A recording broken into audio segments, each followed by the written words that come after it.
Assalamualaikum warahmatullahi wabarakatuh. Waalaikumsalam warahmatullahi wabarakatuh. Bismillahirrahmanirrahim. Alhamdulillahi rabbil alamin. Wassalatu wassalamu ala ashrafil mursalin, imamil muttaqin, sayyidil ghurril muhajjalin, wa ala alihi wa ashabihil mujahidin at-tahirin, amma ba'du. Saudara-saudara kaum muslimin rahimakumullah. Satu hari ketika seorang ulama besar bernama Al-Imam Al-Faqih Abu Lais tengah berjalan-jalan di dekat kota Basrah, berkelumpullah sekelompok orang di dekat beliau. Mereka datang mengajukan satu pertanyaan. Imam, kami ingin bertanya. Di dalam Al-Quran itu Allah Subhanahu wa ta'ala menjelaskan, Ud'uni astajib lakum. Berdoalah kepadaku, aku akan jawab doamu. Mintalah kepadaku, aku kabulkan permintaanmu. Itu dan begitu janji Allah di dalam Al-Quran. Kami, kata orang-orang tadi, sudah lama berdoa kepada Allah. Tapi kenapa sampai sekarang doa kami ini belum dikabulkan? Katanya, Ud'uni astajib lakum. Kalau kamu berdoa, aku jawab, aku penuhi, aku kabulkan doamu. Itu janji Allah. Kami sudah lama berdoa pagi, sore, siang, malam. Nyatanya sampai sekarang doa kami belum dikabul-kabulkan. Ini bagaimana? Apa ayat Quran salah? Apa Tuhan lagi lempengan gak denger? Apa doa kami yang terbalik? Kelihatannya sepele saja ini. Doa tidak didengar oleh Allah. Permohonan tidak dijawab, tidak dikabulkan oleh Allah. Tapi sebenarnya kalau kita mau merenung, kemalangan apa yang paling besar dalam kehidupan ini, selain daripada kalau permohonan dan doa kita sudah tidak dihiraukan oleh Allah. Artinya hidup sudah tidak diopeni oleh Allah. Jangankan Allah, saudara-saudara, kita nggak diopeni sama mertua saja bingung. Ini mertua diem aja, kalau saya salah apa salahnya, kalau ada yang dikepengenin apa kepengenannya, boyak ngomong kenapa diem begitu. Ini tidak diopeni oleh Allah. Kemalangan apa yang lebih malang selain daripada kalau doa sudah tidak didengar oleh Allah? Itu sudah kemalangan yang paling malang, lebih malang dari kota Malang saya kira.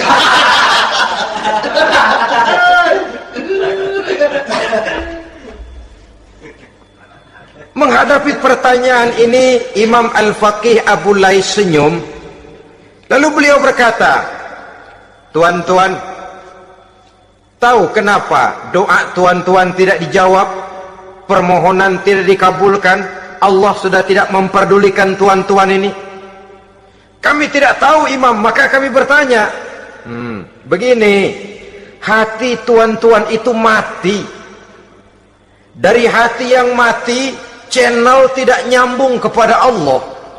Dari channel yang putus tidak ada getaran strom, bagaimana akan timbul gejala? Hatimu mati, jadi pantas kalau doa tidak dikabulkan, permohonan tidak dipenuhi, doa tidak terjawab, hatimu mati. Saudara-saudara kaum muslimin, dari hati yang mati ini, getaran tidak akan sampai ke hadratullah azza wa jalla.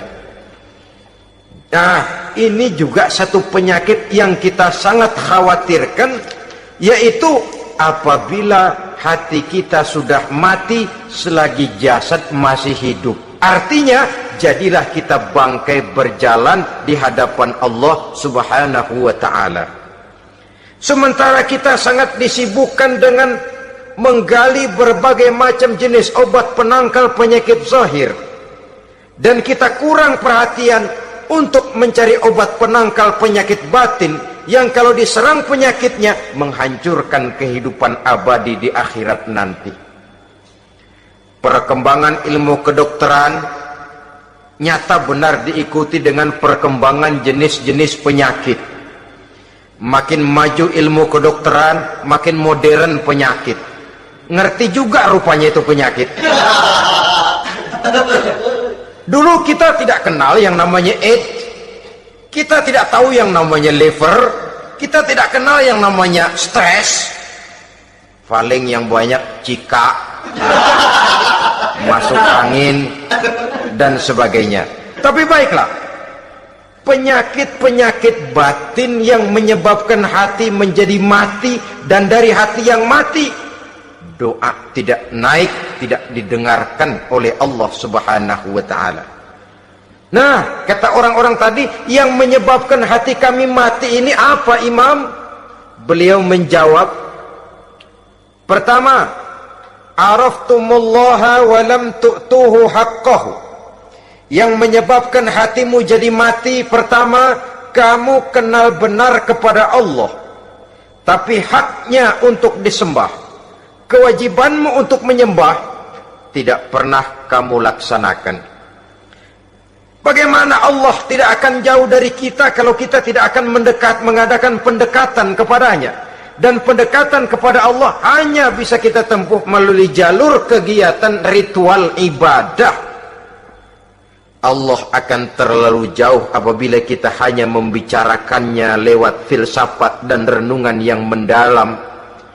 Tapi Allah akan dekat dan terasa hadir dalam hidup apabila kita dekati ia dengan pelaksanaan ibadah kepadanya. Kamu kenal Allah, tapi hakmu untuk menyembah, kewajibanmu untuk menyembah, haknya untuk disembah, tidak pernah kamu laksanakan. Kalau soal Allah, kita kenal bukan main. Bahkan tidak hanya kita mengajarkan kenal juga kepada anak-anak kita. Kalau ditanya siapa pencipta matahari, bulan dan bintang, Allah. Siapa pencipta lautan, gunung, hutan belantara dan sungai-sungai, Allah. Siapa pencipta bumi, matahari dan sebagainya, Allah. Sembahyang apa enggak? Bagaimana nanti?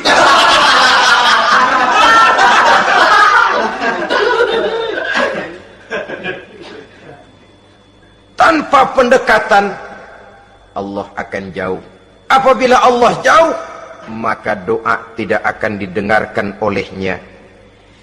Oleh sebab itu, logika mengajarkan kepada kita, berpayahlah dulu, wa mal ladzatu illa ba'da ta'ab, inna ma'al usri yusra. Di balik kesulitan menunggu kemudahan. Nikmat baru akan terasa, kelezatan hidup baru akan terasa setelah kita jerih payah banting tulang peras keringat.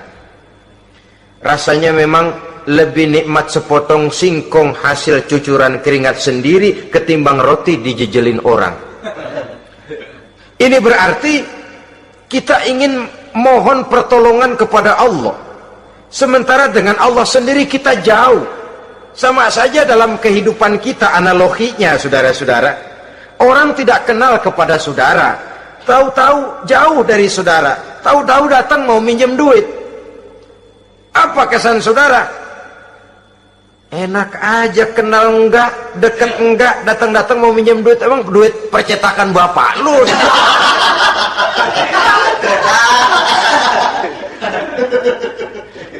Sedangkan yang kita kenal, sedangkan yang kita bertemu tiap hari, sedangkan yang sering datang ke tempat kita, kalau satu saat dia pinjam duit, toh kita kadang-kadang masih mikir, apalagi datang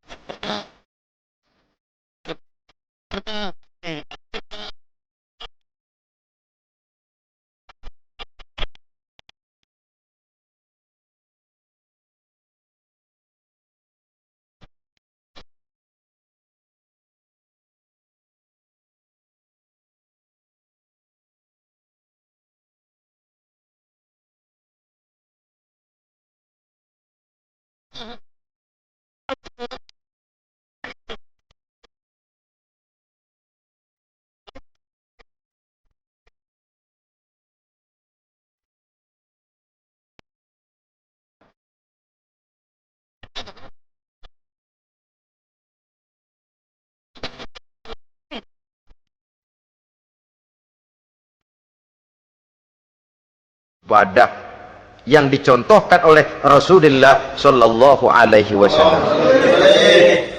Ini hal pertama yang menyebabkan hati jadi mati. Kamu terlalu kenal Allah tapi tidak pernah menyembah kepadanya. Sama aja orang kerja kagak, habis bulan mau minta gaji. Karena kita jitak kepalanya. Macam apa?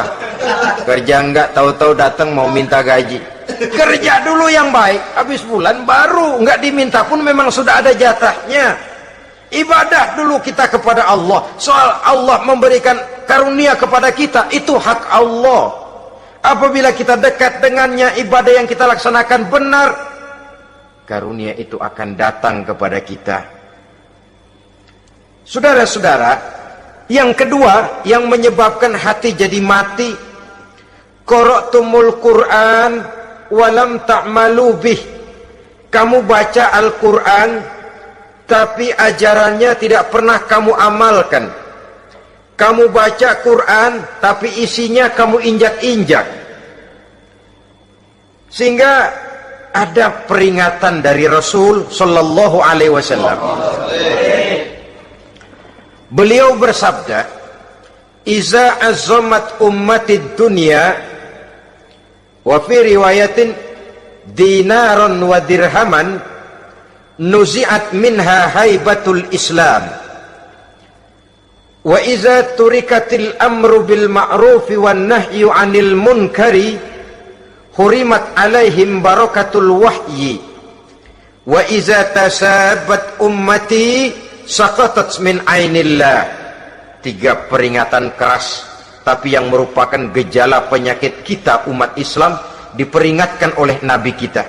Pertama, iza azzamat ummatid dunya, apabila umatku telah terlalu mengagung-agungkan dunia, apabila umatku telah jatuh menjadi umat yang materialistis, segalanya diukur dari sudut keduniaan saja, nuzi'at minha haibatul Islam, maka akan dicabutlah dari mereka kehebatan agama Islam. Hilang kehebatan Islam apabila kita jatuh menjadi umat pengagung dunia, penyembah materi. Nilai kita, keberadaan kita tidak dihargai orang lain. Orang memandang kita remeh saja. Orang Islam gak ada apa-apanya, bayar aja, bisa dibeli, bisa diatur, bisa dikerjain, garap saja. Nuzi'at minha haibatul Islam, hilang dari mereka kehebatan Islam ini. Kenapa? Mereka telah mengagungkan dunia dan menjadikannya sebagai tujuan. Padahal dunia cuma alat, materi cuma alat, harta cuma alat. Yang kedua, wa iza turikatil amru bil ma'rufi wan nahyu 'anil munkari hurimat 'alaihim barakatul wahyi. Apabila telah ditinggalkan amar ma'ruf dan nahi munkar, maka hilanglah keberkahan wahyu. Ini yang ada hubungannya dengan masalah kita. Kita baca Quran, kita tidak amalkan isinya. Bagaimana hati tidak jadi mati? Amar ma'ruf dan nahi munkar ditinggalkan orang, hilang keberkahan wahyu. Pada saat itu boleh jadi Quran ada, tapi cuma tinggal tulisan saja. Islam ada, cuma tinggal sekedar nama saja. Diseminarkan, disemposiumkan, dimuktamarkan, tapi tidak dijabarkan dalam kehidupan sehari-hari. Apabila amar ma'ruf dan nahi munkar telah ditinggalkan orang, hilang keberkahan Quran. Akibatnya apa? Apabila amar ma'ruf tidak lagi digalakkan orang, nahi munkar tidak dilaksanakan orang, lalu orang menilai sesuatu menurut seleranya sendiri. Mana yang ma'ruf, mana yang munkar, tidak ada lagi patokan utama. Kalau baik kata otaknya, dia kerjakan. Tidak baik menurut otaknya, dia tinggalkan. Agamanya adalah otak, berhalanya adalah akal. Akhirnya umat kehilangan pedoman, tidak lagi jelas mana batas yang ma'ruf, mana batas yang munkar. Dalam kondisi sedemikian, akhirnya akan terjadi penjungkiran nilai. Paling celaka nantinya, yang ma'ruf malah dianggap munkar, yang munkar malah menjadi ma'ruf. Peringatan ketiga dari Nabi, wa iza tasabat ummati saqatat min ainillah.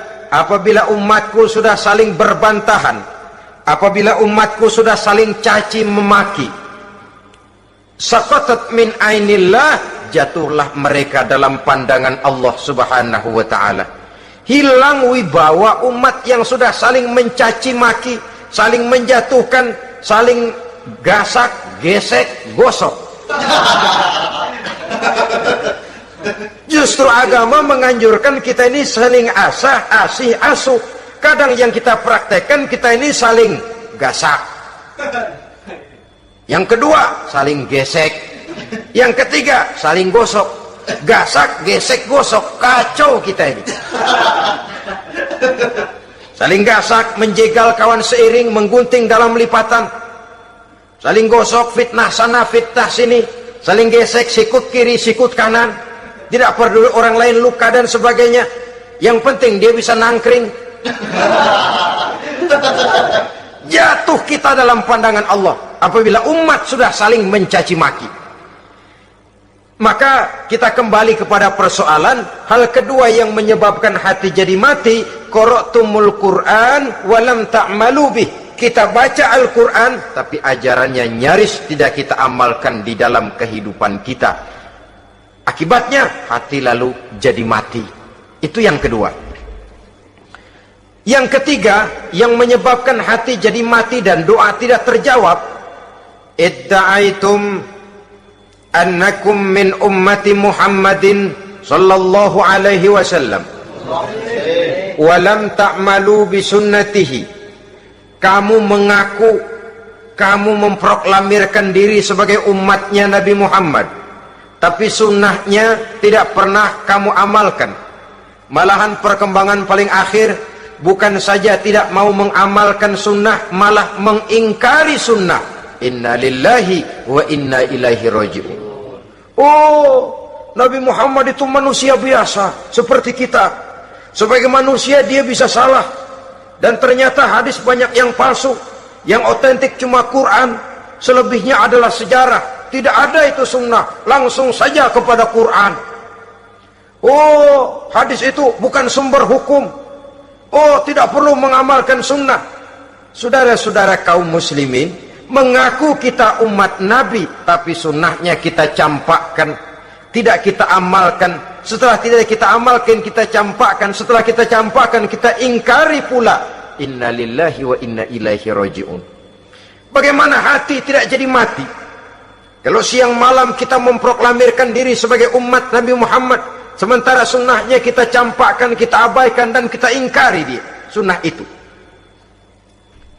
Padahal jikalau sekarang kita mengenal Islam, jikalau kita sekarang ngerti halal haram, tahu hak batil, bisa memilah dan memilih antara yang ma'ruf dengan yang munkar, itu utamanya adalah karena jasa Nabi Muhammad SAW, yang dari generasi ke generasi dilanjutkan oleh para sahabat, oleh tabi'in, oleh tabi'it tabi'in, terus oleh para ulama-ulama sampai kepada kita sekarang ini. Walaupun beliau hanya berfungsi sebagai penyampai, tapi kepribadiannya dijadikan model oleh Allah Subhanahu wa ta'ala di dalam kita melaksanakan kehidupan beragama. Bahwa beliau manusia seperti kita, memang dalam arti unsur biologisnya ya manusia, punya darah, punya daging, punya hati, punya perasaan, bisa sedih, bisa gembira. Tetapi beliau itu termasuk basyarun la kal basyar, manusia yang tidak seperti manusia pada umumnya, punya spesifik. Dan itu wajar sebagai seorang Rasul pilihan Allah, apalagi merupakan Rasul pilihan dari sekian puluh pilihan. Bahwa Jamrud itu batu memang, tapi nilainya kan berbeda dengan batu kolar. Satu truk batu kolar dengan barangkali segenggam batu jamrut, nilainya tentu jauh lebih mahal batu jamrut. Kalau soal batunya, sama batunya, tapi nilainya berbeda karena esensinya berbeda. Kita manusia, Nabi Muhammad juga manusia, sama manusianya memang, tapi kualitasnya, nilainya tentu jauh panggang daripada api. Itu sebabnya Allah menjadikan beliau sebagai model. Laqad kana lakum fi rasulillahi uswatun hasanah. Di dalam diri Rasul itu terdapat contoh teladan yang sangat baik bagi kita. Oleh karenanya, pada pertemuan kali ini, apabila kita konsekuen mengaku umat Nabi Muhammad, marilah konsekuen juga menegakkan sunnahnya. 3. Yang keempat, yang menyebabkan hati jadi mati dan doa tidak terjawab, akaltum ni'mata rabbikum walam tashkurulah. Tiap hari kamu makan nikmat Tuhanmu, tapi kamu tidak pernah mau bersyukur kepadanya, kepada Allah subhanahu wa ta'ala. Nikmat Tuhan kita doyan banget, tidak pernah sehari dan sesaat pun terlepas diri dan hidup ini dari nikmat-nikmat yang diberikan Allah. Sejak kita bangun tidur sampai tidur kembali, bahkan tidur itu sendiri, di pasar, di sawah, di kantor, dimanapun kita berada, nggak pernah nikmat Allah berhenti. Hidup kita dalam alam diberikan segala fasilitas untuk menunjang kehidupan. Nggak pernah Allah pasang pajak matahari, nggak pernah Allah pasang pajak gas udara. Nikmat-nikmat yang banyak itu tiap hari kita kecap, tiap hari kita nikmati, tapi kita tidak pandai bersyukur. Padahal Allah memberikan peringatan keras dalam hadis qudsinya, man lam yashkur ala na'mai walam yasbir ala balai falyakhruj min tahti samai wal yatlub rabban siwaya. Siapa yang tidak mau bersyukur terhadap nikmat yang aku berikan kepadanya dan tidak mau bersabar terhadap ujian yang aku berikan kepadanya, silahkan keluar saja dari kolong langit ini dan cari Tuhan selain aku. Diusir oleh Allah. Kalau orang tidak mau bersyukur terhadap nikmat yang aku berikan dan tidak mau bersabar terhadap ujian yang aku timpakan, keluar dari kolong langitku, keluar, cari Tuhan selain aku. Diusir. Lah yang ngusir Allah. Anak sekarang bilang mau ke Menong.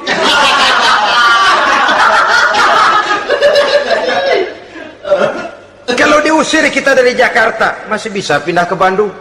Diusir kita dari Bandung, bisa pindah ke Jogja, Solo. Diusir kita dari Indonesia, bisa pindah ke Singapura, Malaysia. Diusir dari kolong langit, mau cari langit mana lagi?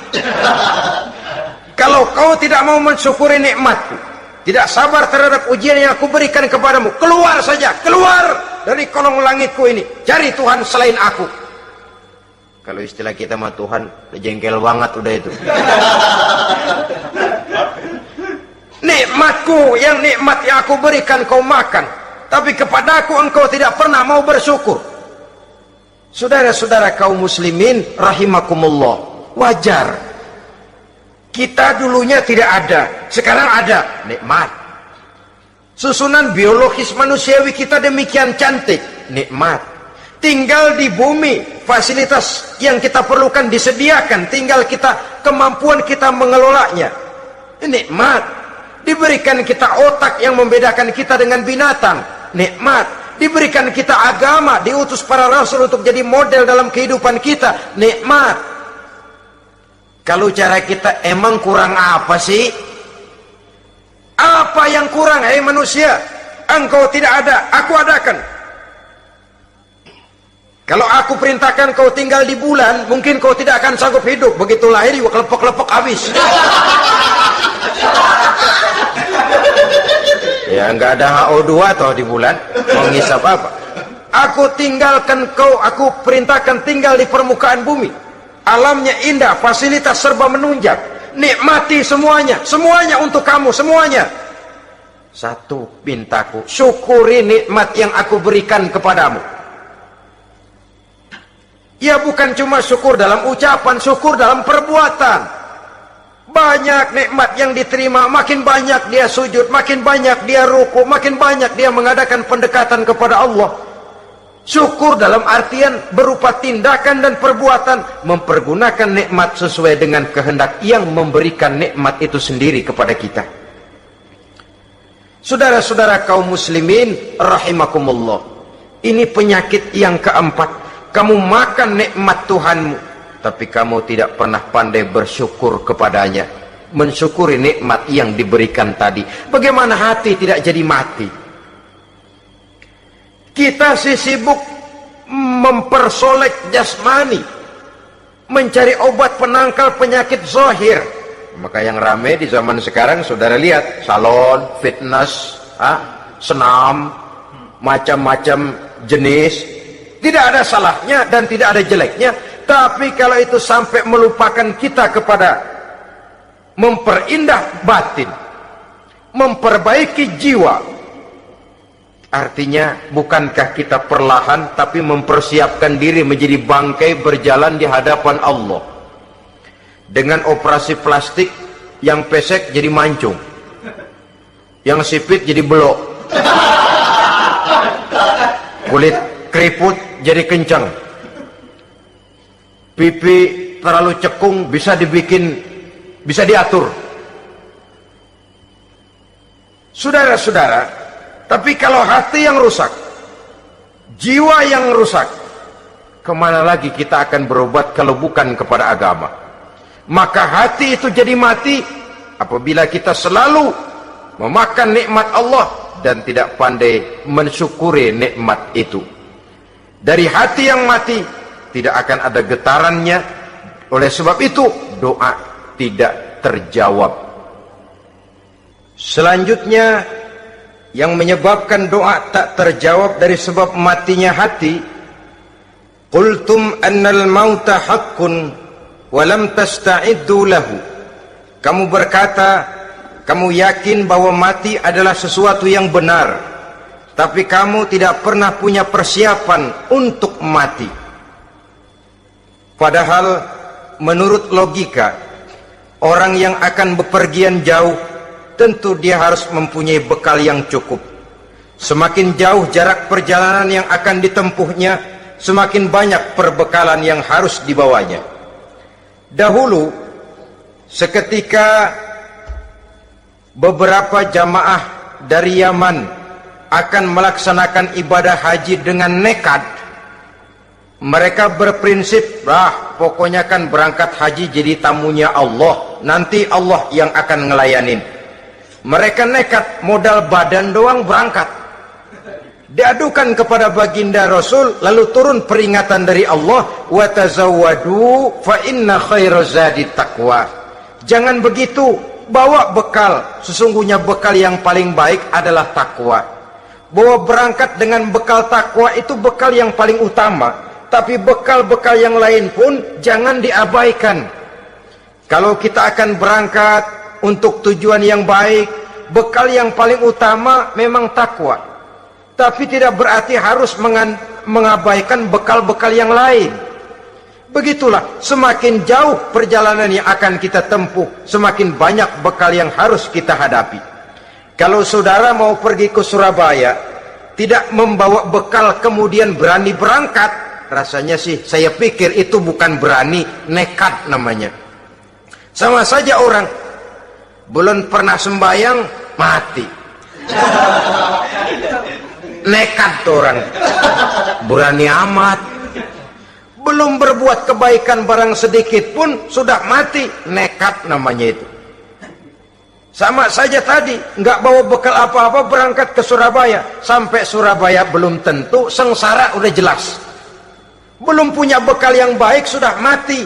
Sampai ke surga belum tentu, tapi kebelangsak dan sengsara rasa-rasanya pasti itu. Oleh karena itu, kalau kita yakin mati sesuatu yang benar, sesuatu yang pasti datang menimpa, maka hendaklah kita mempersiapkan bekal. Kemudian idda'aitumun najata minan nar wa ramaitum fiha anfusakum. Kamu memproklamirkan diri ingin selamat dari neraka, tapi kamu lemparkan dirimu ke dalam neraka. Bagaimanapun bajingannya bajingan, kalau ditanya, ente mau masuk neraka enggak? Jawabannya pasti enggak. Itu pasti perbuatannya sendiri yang melemparkan dirinya ke dalam neraka, membiarkan dirinya berlarut-larut, bertimbun-timbun dalam dosa dan kesalahan, dan tidak akan ada niatan untuk memperbaiki diri. Hanyut di meja judi, habis ditelan minuman keras, fitnah sana, fitnah sini, hasud sana, hasud sini. Padahal mulutnya ingin selamat dari neraka, perbuatannya malah melemparkan dirinya ke dalam api neraka. Tidak ada orang yang lebih sayang kepada diri kita selain kita sendiri.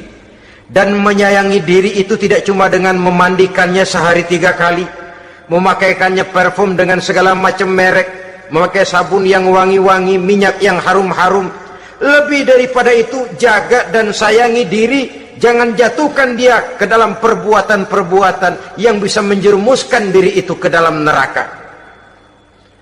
Kemudian disambung oleh Imam Al-Faqih Abu Lais yang menyebabkan doa tidak terjawab karena hati mati. Idda'aitum dukhulal jannah walam ta'malu laha. Kamu ingin masuk surga, tapi kamu berat mengamalkan perbuatan yang bisa menyampaikan kamu ke surga. Semua kita kalau ditanya, mau masuk surga? Mau. Tapi jarang yang berlomba melakukan perbuatan-perbuatan yang bisa menyampaikan kita ke surga. Kemudian yang terakhir kata Imam Al-Faqih Abu Lais, dafantum mautakum walam ta'tabiru laha. Kamu menguburkan orang yang mati di antara kamu, tapi kamu tidak bisa mengambil iktibar, tidak bisa mengambil pelajaran dari mayit yang jenazah yang kau kuburkan itu. Mestinya kan nguburin orang tuh membuat sadar. Iya, kalau sekarang dia saya baringkan di liang lahat menghadap ke arah kiblat, bantalnya tanah, setelah itu ditutup dengan papan, lalu ditimbun dengan tanah. Iya, sekarang giliran dia, giliran saya, entah besok, lusa, bulan depan, tahun depan, tapi pasti mengubur mayat, mengubur jenazah, tapi tidak bisa mengambil iktibar dari yang dilaksanakannya itu. Ini merupakan penyakit-penyakit batin yang merupakan handicap, yang menimbulkan jarak antara kita dengan Allah Subhanahu wa ta'ala. Pantas kalau itu semua ada pada diri kita, hati jadi mati. Dari hati yang mati, doa tidak akan tembus. Kita tidak lagi akan diperdulikan oleh Allah Subhanahu wa ta'ala. Dan itu sekali lagi kemalangan yang terbesar dalam kehidupan kita. Bagaimana jalan keluarnya? Pertama, memperbaiki batin kita, menyelamatkan diri daripada penyakit-penyakit yang bisa mematikan hati seperti yang sudah saya sebutkan tadi. Yang kedua, berdoa dengan adab, sehingga tata cara di dalam kita bermohon kepada Allah Subhanahu wa ta'ala dibicarakan secara khusus oleh Al-Imamul Ghazali dalam kitab Ihya beliau yang disebut adabud doa. Adab di dalam kita melaksanakan doa kepada Allah Subhanahu wa ta'ala. Setelah batin ini bersih dari penyakit-penyakit hati yang bisa menyebabkan hati jadi mati, berdoalah kita kepada Allah. Bagaimana adabnya? Kata Imamul Ghazali rahimahullah, yang pertama, hendaklah ia di dalam berdoa itu memilih waktu yang mulia. Minal awqatis syarifah, kata beliau. Memilih waktu-waktu yang punya nilai mulia. Ramadan dalam 1 tahun, Jumat dalam tiap minggu, sepertiga malam yang akhir pada setiap hari. Waktu-waktu yang punya nilai mulia. Walaupun misalnya saudara berdoa pada hari Kamis, tidak ada halangannya Allah mau kabulkan. Ini tidak berarti bahwa kalau sudah berdoa hari Jumat lalu hari Kamis tidak mau berdoa, tidak. Lebih memilih mengintai waktu-waktu yang punya nilai mulia. Lailatul Qadar sekali dalam setahun. Waktu-waktu yang punya nilai mulia. Logikanya begini, saudara-saudara. Kalau kita datang ke rumah seseorang, tujuan utama kita minjem duit, yang paling pertama kita perhitungkan tanggal berapa nih? Kan itu toh, tanggal berapa? Kalau tanggal 20 atuh minjem duit, orang lagi ngap-ngapan, boro-boro dia bisa minjemin, dia sendiri mungkin lagi pusing. Kita lebih dulu kita amatin tanggal berapa nih yang enak, sore apa siang, jam 2. Jam 2 dia baru pulang dari kantor, tapi giliran tidur. Kalau dia tidur dibangunin, datang mau minjem duit, kagak dimaki-maki, sudah kebagusan deh. Kan kita lihat waktunya, timingnya, kata orang sekarang, tanggal berapa, sore apa malam, apalagi gulem apa terang bulan, itu semua sudah kita atur sedemikian rupa, memilih waktu. Yang kedua, kata Imamul Ghazali, memilih keadaan yang istimewa. Kalau tadi soal waktu, yang kedua soal keadaan. Ada situasi-situasi di mana doa itu diijabah oleh Allah Subhanahu wa taala. Di antaranya kata Imam Abi Hurairah, "Inda zahfi sufuf fi sabilillah." Pada waktu mengatur barisan perang membela agama, di situ doa kabul. Inda nuzulil ghais, ketika turun gerimis, di situ doa makbul. Inda iqamis shalah, ketika salat mau didirikan, riwayat lain bainal azan wal iqamah, antara azan dan qomat, di situ doa makbul. Itu memilih keadaan-keadaan. Kemudian yang ketiga, kata beliau, berdoa menghadap kiblat. Ya, apa kalau doa madhab mudik Tuhan gak tahu? Tahu. Tuhan gak dengar? Dengar, cuma lebih etis. Lebih etis kalau kita berdoa menghadap ke arah kiblat. Saudara-saudara kaum muslimin rahimakumullah. Yang keempat, hifdzus shaut, menyederhanakan suara. Tidak terlalu keras, juga tidak terdengar orang lain, apalagi kalau doa kita diaminkan oleh orang lain. Tidak usah terlalu keras. Kenapa? Karena Allah yang kita meminta kepadanya bukan zat yang tuli, bukan zat yang buta, bukan zat yang tidak dengar, bahkan dia maha dengar. Juga tidak terlalu seperti orang berbisik-bisik, apalagi kalau doanya doa bersama-sama. Tapi kadang-kadang terdorong oleh husnuzon dari para makmum saja. Tidak peduli apa yang dibaca oleh imam, yang kedengaran cuma amin aja gerengan. Amin, amin, amin, amin, amin, amin.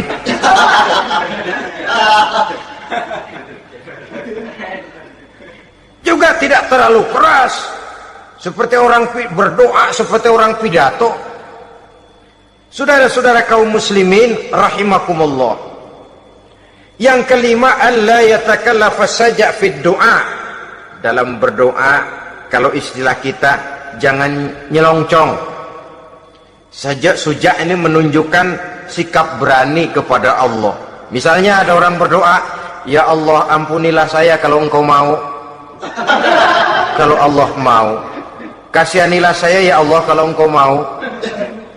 Itu doa orang songong. Atau sama saja, ya Allah berilah saya rezeki dikit aja. Emang kenapa pakai begitu?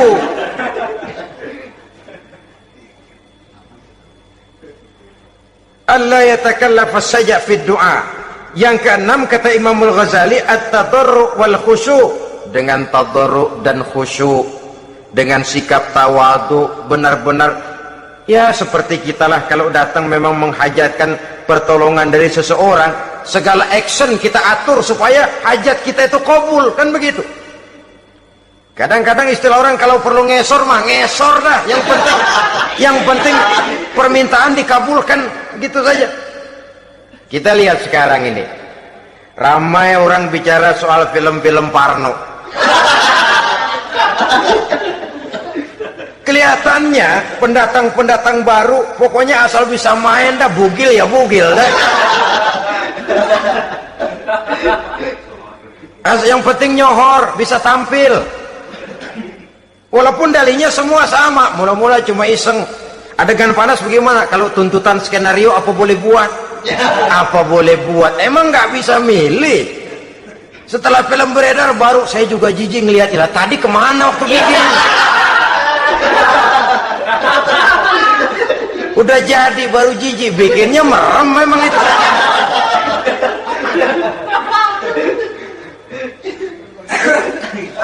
Tapi ada satu analogi, asal bisa main, asal bisa tampil di layar, apa saja jadi taruhan sudah. Bugil ya bugil dah, nggak soal dah, pokoknya bisa main, tampil, nyohor, masuk koran. Udah seperti kata-kata orang Arab, bul ala zamzam fatu'raf. Kalau pengen terkenal, kencingin sumur Zamzam. Artinya apa? Bikin yang aneh-aneh, yang orang nggak kerjain, kerjain, ngetop. Yang ngetop lempengan jeleknya. Sumur Zamzam dikencingin, kan nyohor itu. Sedunia orang kenal. Kenapa? Gila. Saudara-saudara kaum muslimin rahimakumullah, sangat kita sayangkan kalau lalu orang berlomba-lomba dengan cuma modal paha mulus, wajah cantik, dia mauin apa saja mau lalu bisa tampil. Akibatnya yang jadi korban adalah anak-anak kita, disuguhi tontonan-tontonan yang meracuni jiwa mereka. Walaupun akibatnya barangkali ya lain, seperti band orkes dengan film memang akibatnya tidak langsung ya. Kalau band orkes akibatnya langsung, dia bisa berantem di tempat lokasi.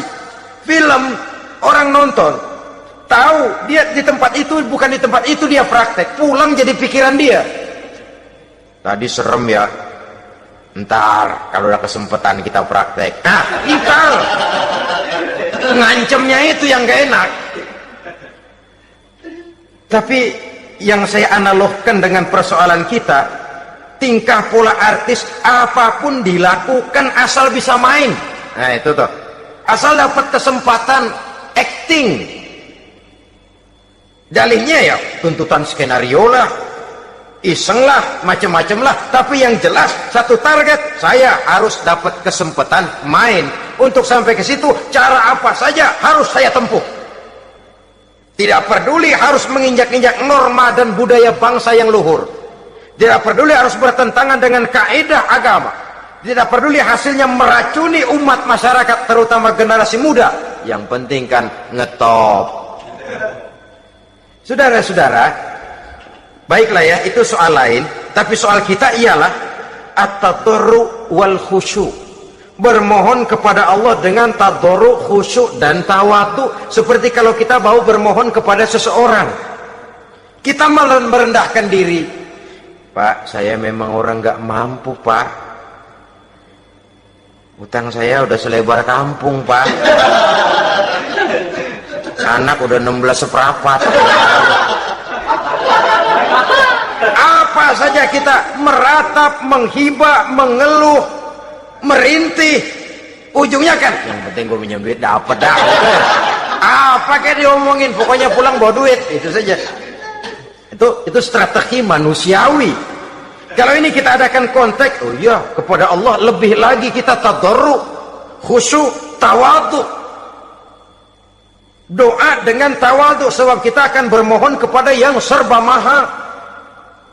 Menghadap ke arah kiblat, duduk bertafakur dengan khusyuk, tawadhu. Jangan doa sembari tolak pinggang.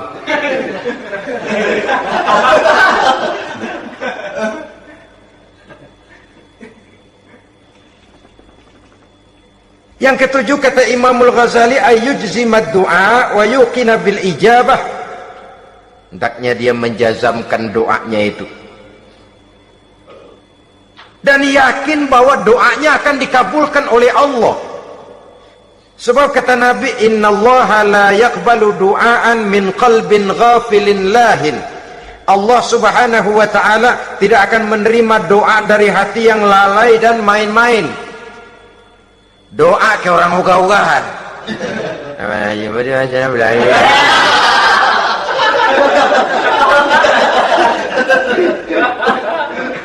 Kali malaikat nyongok dong, lu minta apa lu?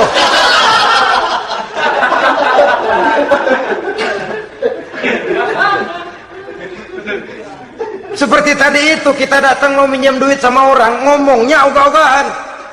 Minjem duit dikasih syukur, enggak ya udah. Ya enggak dah, enggak dikasih sudah. Kenapa? Mintanya begitu. Enggak serius dan enggak yakin bahwa doanya akan dikabulkan. Kalau kita sudah punya keyakinan, jangan-jangan doa saya enggak diterima Allah. Enggak. Ana, kata Allah, ana inda zanni abdi bi. Aku sih bagaimana menurut sangka hambaku kepadaku saja. Kalau sangkanya baik, aku baik. Kalau sangkanya doanya dikabulkan, aku kabulkan. So itu doa harus dengan pasti dan harus dengan yakin doa itu akan dikabulkan dan meluruskan harapan, membenarkan cita-cita, meluruskan maksud apabila doa itu dikabulkan oleh Allah Subhanahu wa taala. Saudara-saudara, oleh karenanya jangan doa setengah hati. Jangan berdoa sambil main-main. Apalagi menghadap kiblat dengan dua tangan terangkat sebagaimana dicontohkan oleh Rasulullah sallallahu alaihi wasallam. Bahwa berdoa tanpa mengangkat kedua tangan pun Allah tahu, Allah dengar, tapi kelihatannya kurang serius. Seolah-olah terserah dah Tuhan, mau dikasih ya kasih, enggak ya udah. Seolah-olah kita tidak serius dalam berdoa. Kemudian yang berikutnya kata Imamul Ghazali, ayyaftataha du'a bi dzikrillah fala yabda'u bi su'al. Hendaknya dia mulai berdoa itu dengan menyebut nama Allah, berzikir kepada Allah, fala yabda'u bi su'al, jangan langsung memulai dengan permintaan. Ini tata krama etisnya. Sama juga orang kirim surat, salam sejahtera kami haturkan, padahal mah nggak ada itu juga nggak apa-apa. Itu kan maksud mukaddimah saja. Besar harapan kami semoga Bapak dan sekeluarga di sini pun berada dalam keadaan sehat walafiat. Selanjutnya kami telah dengar dari berbagai teman tentang kedermawanan Bapak, tentang bantuan Bapak di berbagai bidang yang menyangkut sosial pendidikan. Sehubungan dengan itu maka kami bermaksud mengajukan permohonan. Baru masuk itu mah 15 kalimat kesonoin, urusan lain. Intinya sehubungan dengan itu kami bermaksud memohon kepada Bapak. Kita mulai, salam sejahtera kami haturkan, bersama ini pula kami, macam-macam lah. Sama juga seperti tadi itu, kita datang mau minjem duit, datang karena kita tahu datang habis bulan, malam terang bulan, udaranya sejuk, ngobrol lah kita, dapet teh. Apa kabar Pak? Baik. Aduh Bapak sih untung dah Pak, kayak pemurah lagi. Saya tahu Bapak banyak nyumbang di mana-mana. Di Angon aja tuh orang di Angon. Kira-kira udah mau telap aja baru dikedat.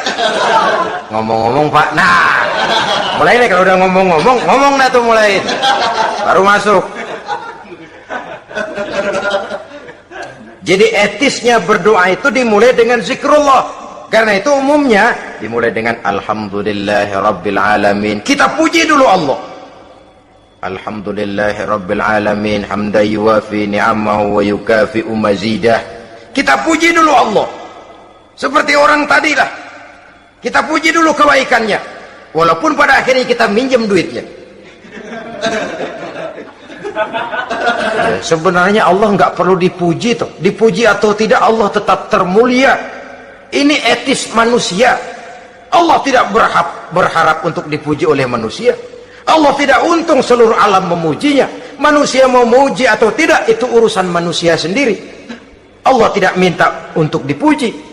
Allah juga tidak gila kepada pujian. Kalau kita memulai doa dengan pujian, etis kita kepada Allah Subhanahu wa taala di dalam kita bermohon kepadanya. Saudara-saudara kaum muslimin rahimakumullah. Kemudian menyesuaikan doa dengan kondisi. Ini termasuk syarat batin ya, taubat, waraddul mazalim, kata Imam Ghazali, menolak segala macam kezoliman. Artinya kalau berdoa itu tahu diri. Kalau gaji kita sebulan 700 atau 800, 900 ribu, berdoa minta rezeki 1 juta, itu tahu diri namanya. Kan cuman kurang 100 ribu. Ya, kalau kerja kagak, minta gajian 1 juta. Pengen doa dikabulkan, rasanya secara etis nggak tahu diri orang berdoa seperti itu. Orang datang mau minta duit, mau pinjam duit kepada kita, kan kita lihat kira-kira mampu ngembaliin nggak nih orang. Kita lihat, kita evaluasi kemungkinannya. Lalu si yang minjem tentu tahu diri. Kalau memang kekuatannya ngembaliin tidak seperti kekuatannya mulangin, hendaknya dia timbang rasa. Begitu juga kepada kita etisnya kepada Allah Subhanahu wa ta'ala. Tahu diri, menyesuaikan doa dengan keadaan. Kalau tidak, ada gap terlalu jauh panggang daripada api, nanti nasibnya bagai si pungguk merindukan bulan. Apabila adab-adab di dalam berdoa ini kita perhatikan, sejak dia dari adab yang zahir sampai kepada adab yang batin, kemudian penyakit-penyakit yang membuat hati itu jadi mati, maka insya Allah doa kita dijabah oleh Allah Subhanahu wa ta'ala. Dalam Al-Baqarah ayat 186, Allah Subhanahu wa ta'ala menjelaskan, wa iza sa'alaka ibadi anni fa inni qarib ujibu da'watad da'i iza da'ani falyastajibu li wal yu'minu bi la'allahum yarshudun. Apabila hambaku bertanya kepadamu Muhammad tentang aku, kata Allah, fa inni qarib, katakan kepadanya, aku dekat sekali dengan mereka. Ujibu da'watad da'i iza da'ani, aku akan jawab, aku kabulkan permohonan orang-orang yang berdoa kepadaku. Falyastajibuli wal yu'minu bi, maka hendaknya mereka juga menjawab panggilanku atas dasar iman kepadaku. La'allahum yarshudun, semoga dengan ini mereka kelak mendapat petunjuk. Saudara-saudara, Al-Baqarah 186 ini dengan nyata menjelaskan kepada kita, Allah akan menjawab doa, mengabulkan permohonan apabila kita falyastajibuli wal yu'minu bi, juga menjawab panggilan Allah atas dasar beriman kepadanya. Logikanya tadi itu, araftumullaha wa lam tu'tuhu haqqahu. Kita tidak pernah mau menjawab panggilan Allah, sementara kita berharap doa kita dijawab oleh Allah. Apa enggak pincang? Apa enggak berat sebelah? Panggilan Allah kita berat memenuhinya, sementara kita sangat berharap agar permohonan kita, seruan kita dikabulkan oleh Allah. Menjawab panggilan Allah atas dasar beriman kepadanya. Kenapa? Ada orang menjawab panggilan bukan berdasarkan iman, tapi karena target lain. Datang sembahyang Jumat paling dulu, target utamanya pulang juga paling dulu nyabet sendal, nyabet sepatu. Menjawabnya iya, tapi tidak karena iman. Jadi apabila kita rajin menjawab panggilan Allah atas dasar beriman kepadanya, maka seruan, permohonan, doa niscaya dikabulkan olehnya. Ini saja, mudah-mudahan ada manfaatnya. Terima kasih atas segala perhatian, mohon maaf atas segala kekurangan. Usikum wa nafsi bitaqwallah. Wassalamualaikum warahmatullahi wabarakatuh. Waalaikumsalam warahmatullahi wabarakatuh.